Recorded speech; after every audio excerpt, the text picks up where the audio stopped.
Welcome to Divine Buddha. Gautam Buddha story in Hindi. एक बार गौतम बुद्ध अपने आश्रम में अपने सभी शिष्यों को शिक्षा दे रहे थे कि दुनिया की सबसे तेज छुरी हमारी जबान है और दुनिया के सबसे खतरनाक हथियार हमारे शब्द है, जो बिना किसी का खून बहाए लोगों को अंदर ही अंदर मार सकते हैं। हमारे शब्द हमारी ताकत हो सकते हैं, लेकिन यह हमारी सबसे बड़ी कमजोरी भी हो सकते हैं। अगर हमें नहीं पता कि कब, कहां और क्या और कितना बोलना है। यदि हम सही समय पर सही इरादे के साथ सही शब्दों का प्रयोग करते हैं तो यह हमें एक सफल व्यक्ति बनाता है। लेकिन अगर हम सही समय पर सही इरादे से सही शब्दों का इस्तेमाल नहीं करते तो यह हमारे जीवन को नर्क से बदतर बना सकता है। तो दोस्तों, आज की स्टोरी के माध्यम से मैं आपको बताने वाला हूं कि चुप रहकर कैसे हम अपने जीवन को बदल सकते हैं। आपको चुप रहने की शक्ति का एहसास इस वीडियो में होने वाला है। वीडियो शुरू करने से पहले कमेंट बॉक्स में नमो बुद्धाय लिखकर वीडियो को लाइक जरूर करें। तो चलिए शुरू करते हैं इस कहानी को। जापान में एक बहुत ही प्रसिद्ध बौद्ध भिक्षुक रहा करते थे। उनका नाम रिसाई था। रिसाई अकेले रहते थे।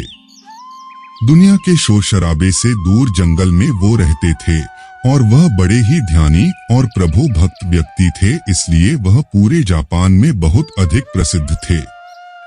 एक दिन एक राजकुमार रिसाई के पास आया और बोला, हे प्रिय भिक्षुक, मैं हमेशा थका हुआ, निराश और परेशान महसूस करता हूँ। मेरा मन बहुत अशांत रहता है। हालांकि मेरे पास सब कुछ है, दौलत, शोहरत, सुख सुविधाएं जो हर व्यक्ति चाहता है या पाने की इच्छा करता है, लेकिन फिर भी मेरे अंदर इतनी अशांति और चिंता क्यों है? रिसाई ने उसकी बात बहुत ही ध्यान पूर्वक सुनी और कुछ सोचने के बाद कहा, तुम इस प्रश्न का उत्तर जानते हो, बस तुमने कभी इस प्रश्न को हल करने की कोशिश नहीं की है।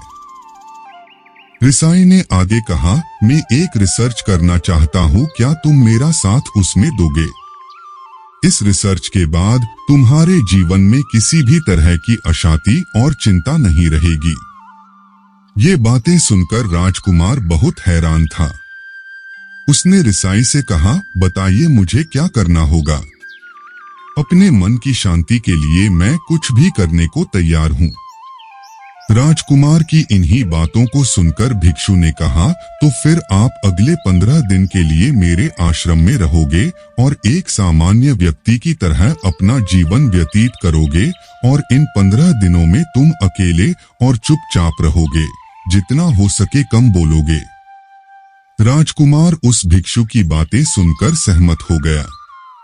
पहले दिन राजकुमार को लगा कि उसका मन सामान्य से अधिक अशांत और विचलित है। उसके मन में तरह तरह के विचार आ रहे हैं और वह आम लोगों की तरह जीवन जीने में असहज महसूस कर रहा है। उसे अंदर से बोलने की इच्छा हो रही थी, लेकिन वह चुपचाप रहा। उसके मुंह से एक भी शब्द नहीं निकला, बस वह चुपचाप बैठा रहता। लेकिन रात होते होते उसे अंदर ही अंदर शांति का अनुभव होने लगा। उसके लिए यह अनुभव अजीब था। वह खुद से पूछ रहा था कि वह अंदर ही अंदर इतना खुश क्यों है और उसकी आंतरिक बेचैनी और चिंता कम क्यों होने लगी है। अगले दिन राजकुमार अकेला चुपचाप बैठा रहा और वह प्रकृति को निहार रहा। वह पौधों को, फूलों को, आकाश में उड़ रहे पक्षियों को, वह अपने जीवन में पहली बार यह अद्भुत दृश्य महसूस कर रहा था कि उसके पास कितनी सुंदरता है। वह दिन भर प्रकृति की सुंदरता को निहारता रहता और उसकी ताजगी को महसूस करता रहता। इसी तरह से 10 दिन बीत गए और उसके मन की सारी बेचैनी, सारी हलचल, सारी उथल पुथल और सारा तनाव गायब हो गया। 11वें दिन की सुबह राजकुमार फिर से एकांत में बैठ गया और कुछ ही मिनटों में उसकी आंखें अपने आप बंद हो गई और वह गहरे ध्यान में चला गया। वह पूरे दिन वहीं पर आंखें बंद करके बैठा रहा और गहरे ध्यान में डूबा रहा। ना कोई शब्द, ना कोई चिंता। राजकुमार भीतर से असीम शांति और आनंद से भर गया। राजकुमार अपने बाकी के 4 दिन इसी तरह गहरे ध्यान में व्यतीत करने के बाद 15 दिन बाद रिसाई के सामने प्रस्तुत हुआ और रिसाई को प्रणाम करके बोला, प्रिय भिक्षु, मुझे उत्तर मिल गया कि मेरे मन में इतनी उथल पुथल और चिंता क्यों थी। मैं जान गया कि मेरा मन इतना अशांत और विचलित क्यों था। रिसाई मुस्कुराते हुए पूछा, बताओ क्या उत्तर मिला तुम्हें? राजकुमार ने कहा, मैं आवश्यकता से अधिक बातें करता था। मैं किसी पर भी अपने शब्द और ऊर्जा व्यर्थ करता था। मैं दिन भर अपने लोगों से फालतू की बातें करता रहता और फिर उन्हीं के बारे में अकेले में सोचता रहता और ज्यादातर समय नकारात्मक ही सोचता रहता। इस तरह मैं बस अपना समय बर्बाद कर रहा था। ज्यादा बोलने और नकारात्मक सोचने की वजह से मेरा मन अशांत और बेचैन हो गया था और इसी वजह से मैं किसी भी काम को ठीक से नहीं कर पा रहा था, जिसकी वजह से मैं हर काम में असफल होने लगा और फिर इन्हीं लगातार मिलने वाली असफलताओं की वजह से ही मैं और भी उदास और चिड़चिड़ा हो गया। इन्हीं सभी चीजों की वजह से मेरा जीवन नष्ट हो रहा था, लेकिन यहाँ पर बिताए हुए 15 दिन मेरे लिए पूरी तरह से अलग थे। मुझे कुछ अलग ही एहसास यहाँ पर हो रहा था। अब मुझे ऐसा लग रहा है मैं अपना जीवन पूरी तरह से जी रहा हूँ, लेकिन इससे पहले मैं अपना जीवन गलत तरीके से जी रहा था और मैंने यह भी सीखा कि हमें सिर्फ ध्यान करने की जरूरत नहीं है। ध्यान अपने आप होता है जब हम इस शांत और मौन होते हैं। ध्यान के पिछले कुछ दिनों के दौरान मैंने जो पहली चीज सीखी वह यह है कि मनुष्य के जीवन के सबसे महत्वपूर्ण घटना स्वयं को जानना है। यह सुनकर रिसाई ने कहा, सिर्फ तुम ही नहीं, दुनिया में ज्यादातर लोग जरूरत से ज्यादा बोलते हैं। आज भी लोग ज्यादातर समय केवल एक दूसरे को नीचा दिखाने के लिए ही बोलते हैं। कुछ लोग ना चाहते हुए भी बातें करते हैं और अपना जीवन बर्बाद कर लेते हैं। रिसाई ने राजकुमार को चुप रहने का महत्व समझाते हुए कहा, एक बार गौतम बुद्ध से उनके शिष्यों ने पूछा, प्रिय बुद्ध, आप ज्यादातर समय चुप क्यों रहते हैं? बुद्ध ने कहा, क्योंकि चुप रहने से व्यक्ति अंदर से अनंत शांति की गहराइयों में होता हूँ। मौन अपने भीतर उतरने की पहली सीढ़ी है।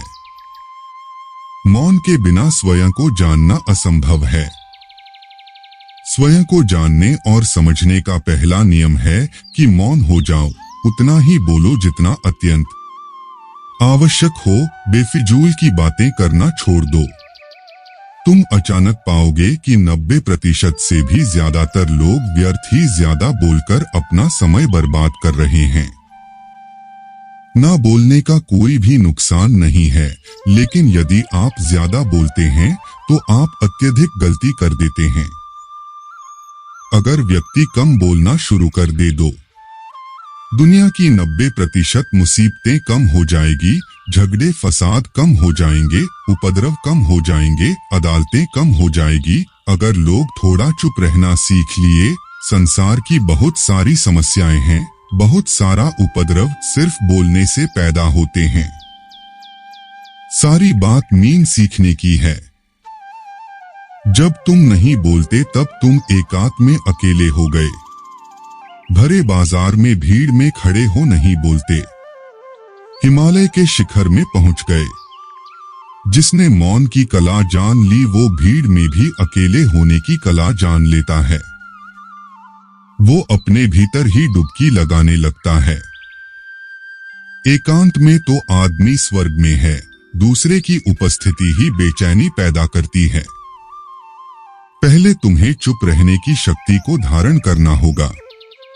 इससे तुम अधिकतर ऊर्जा को बचा लोगे और फिर इस स्थिति में पहुंच जाओगे कि तुम कम बोलने लगोगे।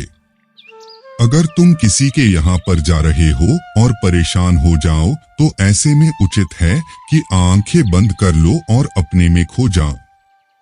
वहां से आपको ताजगी महसूस होगी, क्योंकि तुम्हारे अंदर ही जीवन का वो स्रोत छिपा हुआ है, वह किसी दूसरे में नहीं है। इसके बाद राजकुमार उस रिसाई से पूछते हैं, आखिर कौन हमें अपने अंदर तक लेकर जाएगा?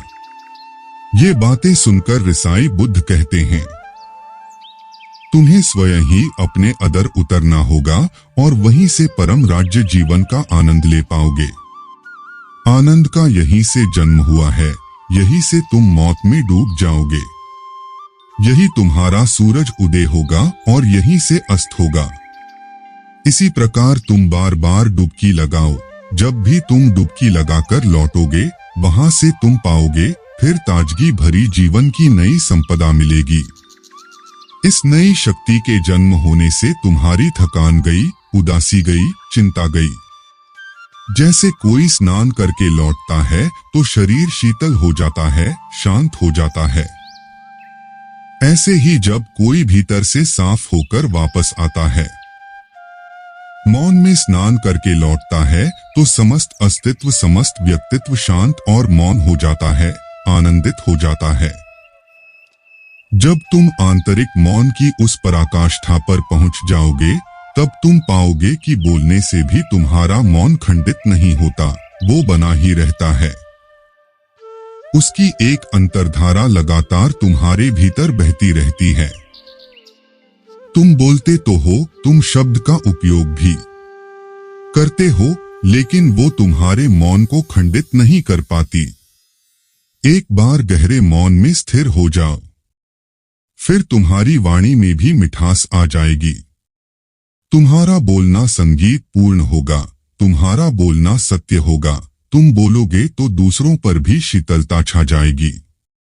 जैसे ही तुम अंदर से चुप होते हो, तुम इतने शक्तिशाली होने लगते हो कि समाज की निर्भरता तुम छोड़ने लगते हो और तुम्हारे जीवन में एक मस्ती आती है जो केवल दीवानों के जीवन में होती है। तुम्हारे चेहरे पर एक नई रौनक आ जाती है। तुम्हारी आंखें किसी अमृत के समान हो जाती है और तुम अनंत शांति के समुद्र में डूबने लगते हो।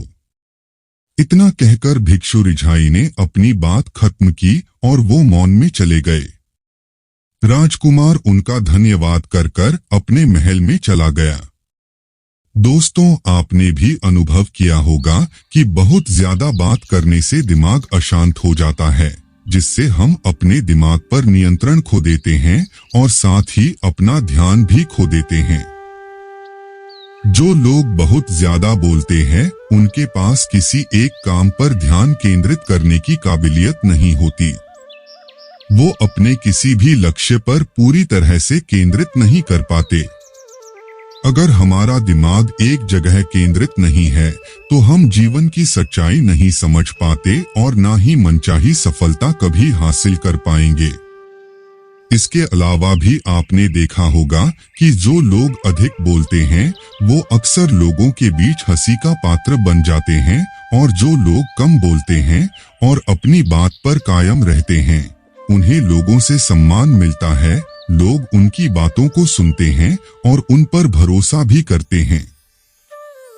जो लोग जरूरत से अधिक बोलते हैं और अपने विचारों के बारे में पक्के नहीं होते, उनका दिमाग स्थिर और विचलित रहता है, शोर से भरा रहता है, और एक अशांत दिमाग वाला व्यक्ति जीवन में किसी भी चीज में सफल नहीं हो पाता, क्योंकि वह किसी भी काम में फोकस नहीं कर पाता।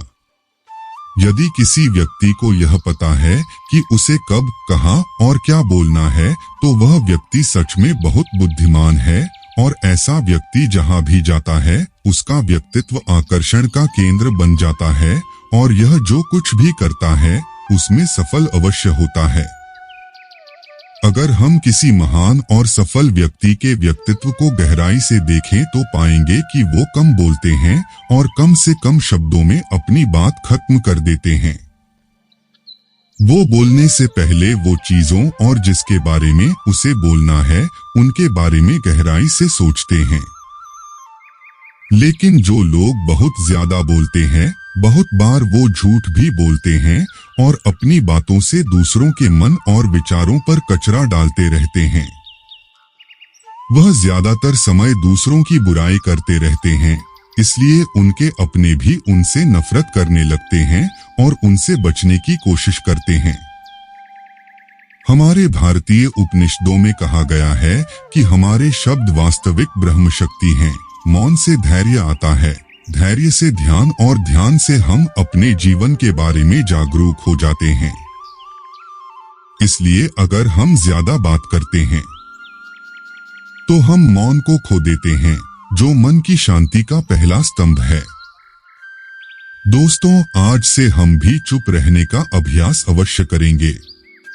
आज से हम भी वही बोलेंगे जो जरूरी है और हम कोशिश करेंगे कि कम से कम शब्दों में अपनी बात खत्म करें और हो सके तो कोशिश करेंगे कि रोज कम से कम 30 मिनट एकांत में चुपचाप बैठेंगे और मुझे पूरा विश्वास है कि इससे हम सबके अंदर एक सकारात्मक बदलाव जरूर आएगा। इसी के साथ इस वीडियो को खत्म करते हैं। दोस्तों, उम्मीद करता हूँ आपको इस कहानी से एक अच्छी सीख मिली होगी। यह कहानी आपको कैसी लगी हमें कमेंट बॉक्स में कमेंट करके जरूर बताएं और साथ ही इस कहानी को अपने दोस्तों के साथ जरूर शेयर करें ताकि उन्हें भी इस कहानी से कुछ सीखने को मिल सके। धन्यवाद।